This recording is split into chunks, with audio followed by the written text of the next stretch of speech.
guest, Anil Sareen, CIO of Centrum PMS, is joining in to talk about the way forward. Anil, great to have you on the show as always. Interesting times. I mean, now we are practically, at all-time highs.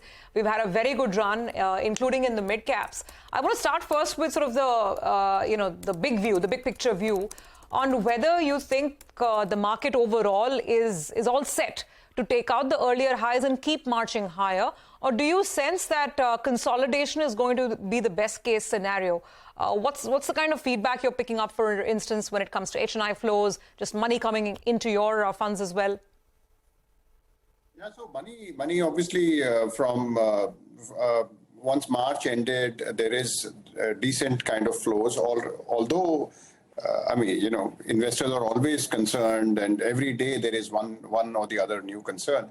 But by and large, I mean, if you see, I mean, I'm taking heart from the fact that at a time when there was a setback for the ruling government in Karnataka, the market rallied on that day. So that sort of, as far as I'm concerned, that was a bullish indication. Yes, I mean, there could be some very, very short-term kind of profit booking, some kind of consolidation, but on a medium-term basis, pretty bullish. Anil, morning. Rima here. Which stocks would you look at adding at current levels? Is electronic manufacturing space a theme that you would consider? Because numbers have been pretty good, whether it's Amber or even a smaller company like Kane Technologies. Would you consider buying this space at current levels?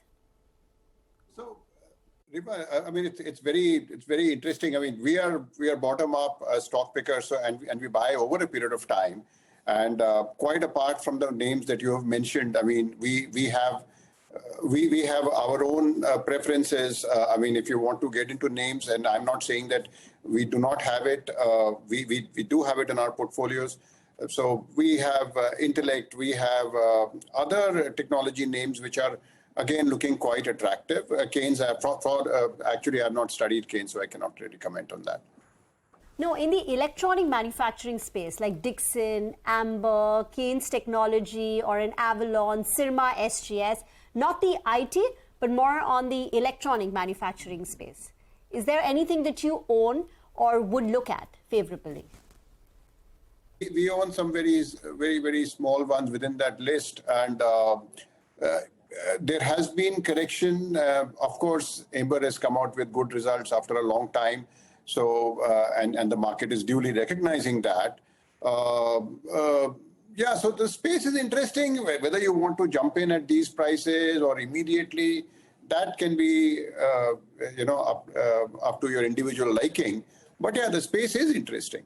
And now all the global majors are coming in, and so many states are offering SOPs. So yeah, it is becoming interesting. Okay. Hi, Anil. Thanks for joining us. You know, the other space we've been discussing since the morning is this entire MFI space. A lot of the stocks are doing very well. Margins are, at very high levels. You've seen asset quality, which has improved. Loan growth is looking robust. I mean, today, of course, we've been talking about credit access, but anything you like from this list? Any of the MFI names? So MFIs, if you go back in time, they have a certain cyclicality. I don't know, for a business reason or for other reasons. Every few years, there is a kind of a setback in MFIs. That is why the market is usually quite careful and quite hesitant to sort of take a long-term view over here. At this point in time, from a low base, everybody is showing, all the MFIs are showing very strong advances or loan growth, and their books have been cleaned up. I mean, all the NBFCs, all the banks, and including the MFIs, their books have been cleaned up. So at this point in time, if you were to focus, you will find pristine balance sheets, you would find strong loan growth, you will find strong NIMs, and the valuations are also corrected. So I'm not at all surprised at this space. Even if you look at Ujjivan, some days back they came out with good results, and the market is duly recognizing those. And as in when Spandana and all the other people report, I think this will be a consistent pattern that after a few years of slow growth and some balance sheet issues, the fiscal 23 fourth quarter will show consistently strong growth across the board. Okay. Anil, I'm looking at some data here. Correct me if I'm wrong. I mean, this is on the Centrum Deep Value Multi-Bagger Fund, where I think one of the key holdings is also Phoenix Mills. The data here suggests that at some point you've also had Go Fashions. Not sure if these stocks are still in the portfolio or not. But the question really is on real estate. So, is your play more on real estate and therefore, say, a name like Phoenix Mills, or is the play more on urban consumption? What's your view on these two spaces? So, in particular, since you're talking about Phoenix, it's a combination of real estate and retail, high-end retail. So we all know about the K-shaped kind of a recovery where the people who are well off are actually, showing greater consumption impulses. So Phoenix sort of plays into that. And the fact is that, organized retail today is a small subset of the total retail. There's a long, long way to go. And many business groups are investing in setting up, high quality retail setups. Phoenix is one of them.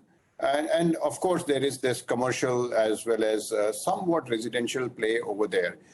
We are pretty confident and we are pretty bullish on real estate, basically home manufacturing companies. Phoenix is sort of partly falling within that space. Sorry, which was the other stock you wanted to talk about? There was also Go Fashion. So I was wondering, and that kind of explains that it seems that you are positive on retail. Anything else? Anything else that you are keen on when it comes to urban or even tier 2 discretionary for that matter? Yeah, so discretionaries have sort of taken it on the chin. But if you look at it, the whole QSR space, there is a feeling that is gaining ground that perhaps the worst is behind and it is sort of built into the share prices. And except for Westlife, I think the other ones, few are yet to report. I think today or tomorrow there will be one more, and then Jubilant also will report. But by and large, the feeling is that the share prices have corrected, and as we go forward from here with the inflation situation, with the the consumption impulse getting stronger from here onwards, that is one area where there is scope. Real estate I've already kind of mentioned. And we will be waiting and watching for the results of this express logistics companies. They will now start reporting. We'll see whether there is a bottoming out that is happening over there. For the medium term, whatever I mentioned, whether it is retail or it is real estate or logistics, all of them have strong growth outlook for the next few years. So we remain constructive across the board in all those categories. Anil, we'll leave it at that. Thank you very much for joining in. Need to get into a break. We'll come back and get you more excerpts from the CNBC exclusive conversation with Microsoft CEO Satya Nadella. Stay tuned.